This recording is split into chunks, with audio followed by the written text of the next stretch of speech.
Romania, Serbia, Bulgaria, Croatia, Poland কি বাংলাদেশ থেকে ইউরোপে অবৈধ অভিবাসনের নতুন রুট? বিদেশে গিয়ে নির্মাণ শ্রমিকসহ নানা রকম কাজে নিযুক্ত হন অভিবাসী শ্রমিকেরা।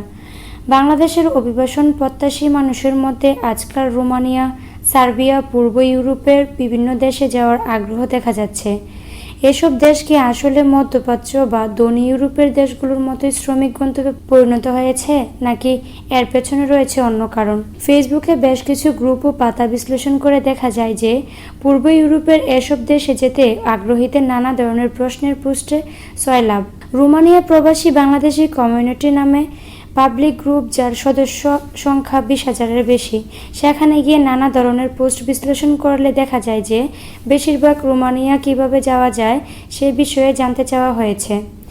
এছাড়া রোমানিয়া কাজের সুযোগ, ভিসা কীভাবে হয়, রোমানিয়া যাওয়ার খরচ ইত্যাদি নানা বিষয়ে জানতে চেয়েছেন এর সদস্যরা। শুধু তাই নয়, এসব গ্রুপে বিভিন্ন ধরনের বিজ্ঞাপনও রয়েছে যেখানে রোমানিয়া, সার্বিয়া, ইউক্রেন, বুলগেরিয়া এবং ক্রোয়েশিয়া নিয়ে যাওয়ার ব্যবস্থা করার আশ্বাস দেওয়া হচ্ছে।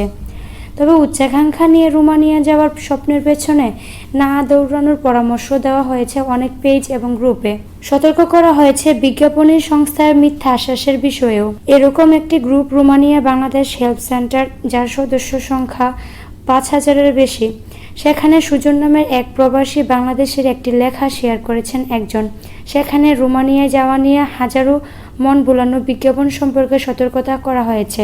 রোমানিয়া নামে আরেকটি ফেসবুক পেজ থেকে একটি সতর্কতামূলক পোস্ট দেওয়া হয়েছে যেখানে বলা হয়েছে যে কেউ কেউ রোমানিয়া গিয়ে 1-2 মাস কিংবা 10-20 দিন পরেই পালাচ্ছে, আর এই কারণে বাংলাদেশিদের ভিসার বিষয়ে কঠোর হয়েছে রোমানিয়া দূতাবাস, যা পরবর্তীতে বাংলাদেশিদের জন্য আরও সংকটাপন্ন অবস্থা তৈরি করতে পারে।